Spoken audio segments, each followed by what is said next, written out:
कार्यक्रम के प्रायोजक हैं गोल्ड मेडल स्वास्तिक इंटरप्राइजेज, सभी प्रकार के बिजली के उपकरणों के अधिकृत विक्रेता। गोकुल मार्बल, विभिन्न कंपनियों के टाइल्स, मार्बल, सैनिटरी के अधिकृत विक्रेता। जनता मेडिकल में 18% छूट और फ्री होम डिलीवरी सुविधा के साथ दवा उपलब्ध। नमस्कार, न्यूज लाइन में आप सबों का स्वागत है। इस वक्त की खास खबरों के साथ मैं हूं राम। खबरों की शुरुआत करेंगे। सबसे पहले देश की रक्षा करते हुए शहीद वीर जवान नीरज चौधरी की प्रतिमा का अनावरण रविवार को मधुपुर प्रखंड के कजरा गांव में भव्य समारोह के बीच किया गया। इस अवसर पर सांसद डॉक्टर निशिकांत दुबे मुख्य अतिथि के रूप में उपस्थित हुए और पूरे सम्मान के साथ शहीद की प्रतिमा का अनावरण किया। कार्यक्रम के दौरान गांव का माहौल देशभक्ति के नारों और भावुक पलों से गूंज उठा। सांसद डॉक्टर निशिकांत दुबे ने कहा कि शहीद नीरज चौधरी ने मातृभूमि की रक्षा के लिए अपना सर्वोच्च बलिदान दिया है, जिसे कभी भुलाया नहीं जा सकता। उन्होंने कहा कि ऐसे वीर सपूत समाज और युवाओं के लिए प्रेरणा स्रोत हैं। युवाओं को शहीदों के जीवन से प्रेरणा लेकर देशभक्ति और राष्ट्र सेवा की भावना को मजबूत करना चाहिए। इस मौके पर गांव को मुख्य सड़क से जोड़ने वाली सड़क और नाला निर्माण कार्य का भी लोकार्पण किया गया। ग्रामीणों ने लंबे समय से इस निर्माण कार्य की मांग की थी। सांसद ने कहा कि क्षेत्र के विकास के साथ साथ शहीदों के सम्मान को भी सर्वोच्च प्राथमिकता दी जाएगी। कार्यक्रम के दौरान एक भावुक पल तब आया जब शहीद की मां की अंतिम इच्छा का जिक्र किया गया। बताया गया कि उनकी इच्छा थी कि बेटे की प्रतिमा स्थापित हो और गांव के लोग प्रतिदिन उसे देखकर प्रेरणा लें। सांसद ने कहा कि प्रतिमा स्थल पर शहीद के माता पिता की तस्वीर और नाम भी लगाए जाएंगे, ताकि आने वाली पीढ़ियां उनके त्याग और संस्कार को याद रख सकें। सांसद ने शहीद की बहन को अपनी बहन बताते हुए भरोसा दिलाया कि उनकी शादी में बारातियों के भोजन और नाश्ते का पूरा खर्च वे स्वयं उठाएंगे। इस घोषणा के बाद उपस्थित लोगों ने तालियों के साथ उनका भव्य स्वागत किया। मौके पर भाजपा नेता, जनप्रतिनिधि, सामाजिक कार्यकर्ता और बड़ी संख्या में ग्रामीण उपस्थित थे। पूरे समारोह में देशभक्ति का माहौल बना रहा और लोगों ने शहीद नीरज चौधरी अमर रहे के नारों के साथ अपने वीर सपूत को श्रद्धांजलि अर्पित की। बताते चलें कि यह पूरा प्रतिमा अनावरण, नाला व सड़क ये सांसद डॉक्टर निशिकांत दुबे ने अपने निजी कोष से खर्च कर बनवाया था। जिनके लिए मैं आया हूं और जिन्होंने देश के लिए बड़ी कुर्बानी दी, शहीद नीरज चौधरी जी के पिताजी अनिल चौधरी जी को नमन करते हुए मैं अपनी वाणी को प्रारंभ करूंगा। इस मंच पर मंचासीन भारतीय जनता पार्टी के जिलाध्यक्ष और दो डिमांड था। एक ग्रामीणों का डिमांड था कि हम लोगों को रोड होना चाहिए, और दूसरा डिमांड था उनकी माताजी का कि एक मूर्ति यहाँ बननी चाहिए अमर शहीद नीरज चौधरी जी का, जिससे कि मैं अपने बेटे को रोज दर्शन कर पाऊं, उनका पूजा कर पाऊं। मूर्ति बन गई, मूर्ति आ भी गई, लेकिन मूर्ति लग नहीं पाई। कभी खेत में अनाज लगा हुआ था और कभी था कि कुछ वक्त के बाद लगे, और इसी बीच में उनकी माताजी भी नीरज जी के पास चली। अभी मैं बैठे बैठे सोच रहा था कि ऐसा हुआ क्यों। तो गुंजन जी ने जो बातें कही कि जननी जन्म भूमि स्व स्वर्गादपि गरीयसी, अभी आप सभी को यदि ध्यान हो तो जबलपुर में एक नाव की दुर्घटना हुई। काफी लोग उसमें मृत्यु को प्राप्त हुए, और उसने पानी से बचने के लिए जैकेट पहना हुआ है। बेटे के पास जैकेट नहीं है, 4 साल का बेटा है, और माँ उसको जकड़े हुए है, ना अपने बच पा रही है ना अपने बेटे को बचा पा रही है, लेकिन उसको छोड़ नहीं रही और दोनों की मृत्यु हो जाती है। ये दिखाता है कि मां से बेटा अलग हो ही नहीं सकता। तो मुझे लगा कि शायद वही कारण है कि नीरज चौधरी जी के पास जब तक माताजी नहीं जाती तब तक इस मूर्ति का अनावरण नहीं होता। और यही सत्य है, यही वास्तविकता है, मां और बेटे का जो रिश्ता है। इसलिए मैं उन दोनों को ही शहीद कहूंगा, चाहे माताजी हो चाहे नीरज जी हो। और मेरा जिलाध्यक्ष जी और अधीर भैया से विशेष आग्रह होगा कि एक तरफ आपने जो अनावरण वाली पट्टिका लगाई है उसके ठीक पीछे आप उनकी माताजी और उसके नीचे उनके पिताजी का भी लगा दीजिए कि शहीद नीरज चौधरी जी की माताजी ये थी, इस तारीख को उनका डेथ हुआ, और पिताजी का नाम पीछे डाल दीजिए। ये प्रेरणा है उस रिश्ते का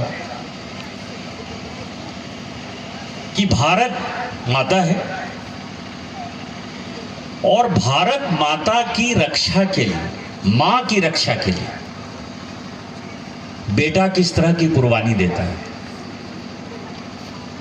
मैं इस मूर्ति के ललन मिश्रा जी मुझे पिछले 15-20 दिन से और जिला अध्यक्ष जी जो है पिछले 1-1.5 महीने से मुझे कह रहे थे।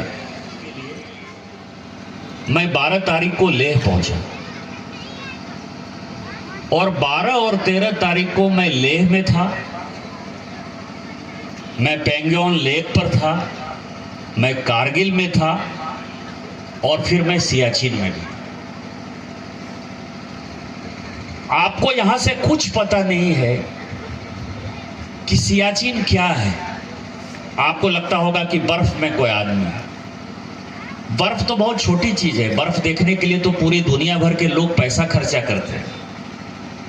जो लेह लद्दाख का एरिया है ना, वहां ऑक्सीजन ही नहीं है। यदि आप यहां से लेह जाएंगे जो कि सियाचिन से नीचे है,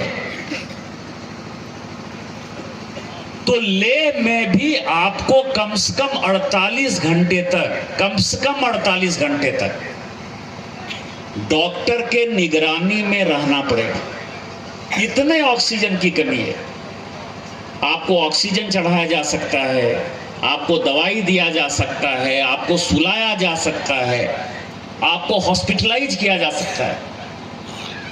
और सियाचिन यदि चले गए तो बिना ऑक्सीजन लगाए हुए तो सियाचिन में कोई सवाल ही नहीं है कि आप 1 मिनट सांस ले सकते। और वहां इस कजरा गांव का लड़का जो है शहीद, क्यों शहीद हुआ, किसके लिए शहीद हुआ, ये प्रेरणा का सवाल है। ये मधुपुर के लोगों को और आसपास कजरा, टेंडेरी, साप्तर जितने भी लोग हैं, या मधुपुर के पूरे लोगों के जानकारी के लिए भी है और उनको प्रण लेने का भी समय है। सियाचिन में हम किससे लड़ रहे हैं? पाकिस्तान से लड़ रहे हैं, चीन से लड़ रहे हैं, और ज्यादातर पाकिस्तान से लड़ रहे हैं।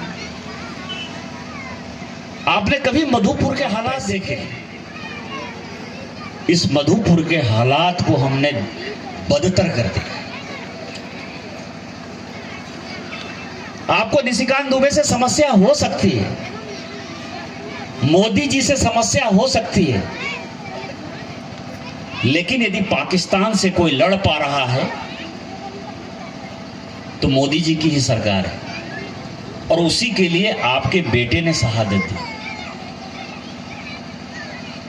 किसी का जमीन कब्जा कर लेंगे, प्रेस क्लब के नाम पर जो है रेड क्रॉस का जो है जमीन पर कब्जा कर लेंगे। वो रेड क्रॉस का भी जमीन किसी दूसरे ट्रस्ट का है, बंगाली का, उसका कब्जा कर लेंगे। बंगाली को भगा देंगे, मारवाड़ी को भगा देंगे, हिंदू को भगा देंगे। उस शहादत को समझिए। जिन लोगों ने कहा कि हम यहां मूर्ति बना देंगे, उसकी आवश्यकता भी नहीं है, मूर्ति बनाने की आवश्यकता नहीं है। लेकिन कभी आपने सोचा है, मैं तो बहुत दूर नहीं जाता गुंजन जी, आप तो मुझसे ज्यादा इतिहास को समझते हैं। आप ये समझिए कि हमने क्या किया। हम तिलका मांझी की बात करते हैं, सिद्धो कान्हो, चांद भैरव, फूलो झानो की बात करते हैं, हम विधान चंद्र राय की बात करते हैं, पीसी घोष की बात करते हैं, अरविंदो घोष की बात करते हैं, रास बिहारी बोस की बात करते हैं, राजनारायण बोस की बात करते हैं, ईश्वरचंद्र विद्यासागर की बात करते हैं, जगदीश चंद्र बोस की बात करते हैं, विनोदानंद झा की बात करते हैं। कभी यहां के जो बच्चे हैं उनको पता है कि इस तरह का नाम हमने लिया तो उसका क्या कारण है? यहां किसी स्वतंत्रता सेनानी का इस देवघर से क्या जुड़ाव है? महर्षि अरविंद, यहां कुछ लोग जो पांडिचेरी जा सकते हैं पांडिचेरी चले जाएंगे, लेकिन कभी सोचा है कि महर्षि अरविंद यहीं रहते थे? यहीं से पांडिचेरी में कितने लोगों को पता है कि रामकृष्ण परमहंस के परिवार को जब निकाल दिया गया तो उनके नाना का घर यहीं आज भी देवघर में, उनके पूरे नाना का परिवार यहीं रहता है। हम आप इतिहास से कट गए। केवल देवघर में एक बाबा ही याद है, इसलिए याद है कि भगवान शिव को कोई न मिटा सकता है, वो अनादि है, अनादि पुरुष। लेकिन गणेश पांडे की शहादत क्यों हुई? नीरज चौधरी की शहादत क्यों हुई? विनोदा बाबू ने क्या किया? महात्मा गांधी का क्या योगदान था? यहाँ नगर परिषद के चेयरमैन बैठे हुए हैं, वो कहेंगे ये टेबल है, 1932 में महात्मा गांधी जो है उस टेबल पर बैठे थे। अरे क्यों आए थे वो? केवल कोई शहीद होगा, मैंने देखा कि नीरज चौधरी जी शहीद हुए, सभी आते हैं, लंबा लंबा बात करते हैं, चले जाते हैं। उसके बाद क्या होगा वो समाज भूल जाते हैं। और ये मधुपुर देवघर झारखंड की आज की सबसे बड़ी समस्या है। बंगाल की ये समस्या थी जिसको कि माननीय मोदी जी ने इस बार समाप्त कर दिया। बंगाल, मुझे लगता है कि 822 साल बाद 1204 में अंतिम बार वहां कोई हिंदूवादी राजा हुआ था। 1204 के बाद लगभग 822 साल बाद बंगाल में कोई हिंदूवादी सरकार बनी है, और उसी की आवश्यकता यहां है। हम आप खत्म हो जाएंगे। मेरी बात ध्यान से रखिएगा, यदि अभी नहीं लड़ाई किए तो कभी लड़ाई नहीं कर पाइए। मैं बहुत ज्यादा आपका वक्त नहीं लेना चाहता, क्योंकि मैं भाषण देने नहीं आया हूं। मैं दो बातें आज यहां से बोलकर जा रहा हूं कि आप लोगों के कारण चौथी बार मैं सांसद बना हूं। और आज ही मैं जब रोहिणी नावाडी पुल का उद्घाटन कर रहा था तो मैंने कहा तो सुरेश पासवान जी को, लेकिन ये मेरे मन की हार्दिक इच्छा है कि यदि आप लोगों का सहयोग मिलता रहे तो मेरे पास सांसद निधि का 60 करोड़ रुपया बचा हुआ है। मैंने आज तक सांसद निधि केवल सरस्वती शिशु मंदिर में खर्चा किया, नहीं खर्चा किया। मेरा 60 करोड़ रुपया 2009 से बचा हुआ, क्योंकि मेरा ये मानना है कि सांसद निधि का मतलब है भ्रष्टाचार का अड्डा। करप्शन नहीं करना, ना खाना है ना खाने देना है। मैंने कहा है कि 100 एकड़ में मुझे एक बड़ा स्पोर्ट्स कॉम्प्लेक्स बनाना है, और वो स्पोर्ट्स कॉम्प्लेक्स स्वतंत्रता सेनानी और शहीद जो है उसी स्मारक के तौर पर वो स्पोर्ट्स कॉम्प्लेक्स यहां बनेगा। और संथाल परगना के जितने स्वतंत्रता सेनानी और शहीद हैं उन सबों की प्रतिमा उस चारों ओर, उस स्टेडियम के चारों ओर, जिसकी कैपेसिटी कम से कम 1 लाख होगी, 1 लाख लोगों के बैठने की व्यवस्था उस स्पोर्ट्स कॉम्प्लेक्स में होगी। उसको चाहे 500 करोड़ खर्चा करना पड़े, चाहे 1000 करोड़ खर्चा करना पड़े, वो बनाएंगे। और जिससे कि जो स्पोर्ट्स कॉम्प्लेक्स देखने जाए, मैच देखने जाए, बच्चे खेलने जाए, तो वो सभी स्वतंत्रता सेनानी और शहीद को नमन कर पाए यही मेरी इच्छा है और यही काम मैं कर रहा हूँ। अगर इतना बड़ा बाबा की नगरी है और हम लोग किसी के रहमो करम पर नहीं हैं, हम सभी कर लेंगे। दूसरा, जो गंगा जी ने कहा, बड़ी इंपॉर्टेंट बात है कि नीरज जी की इच्छा थी कि उनकी शादी के पहले उनकी बहन की शादी, उनकी बहन हम सबों की बहन। आप शादी तय कर लीजिए, बाराती के खाने का, नाश्ता का जो भी पैसा होगा वो व्यक्तिगत मैं आप दूंगा, क्योंकि वो मेरी भी बहन है। यही दो चीज़ मैं कहने आया हूँ। तीसरी बात यह है कि आप इनको दिन रात देखिए, प्रेरणा लीजिए, अपने गांव से ज़्यादा देश के बारे में सोचिए। और देश के बारे में जब आप सोचेंगे तो सारी पाकिस्तानी परस्त साजिशों को बेनकाब करेंगे। अपने नफ़ा नुकसान से, ठेकेदारी बटेदारी से ऊपर उठकर झारखंड को एक अच्छा झारखंड बनाइए, उत्तम प्रदेश बनाइए। और जो गंगोत्री से गंगा सागर में एक जो पैच बचा हुआ है झारखंड, उसको भी भारतीय जनता पार्टी के हवाले कर दीजिए।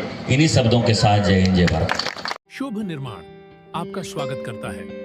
हम लाए हैं tiles, granite, sanitary ware, faucets, vanity set और किचन सिंक के प्रीमियम डिजाइन, सब एक ही छत के नीचे, इंपोर्टेड और प्रीमियम क्वालिटी के साथ।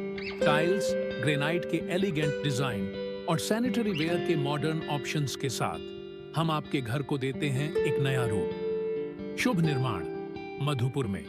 आज ही विजिट करें।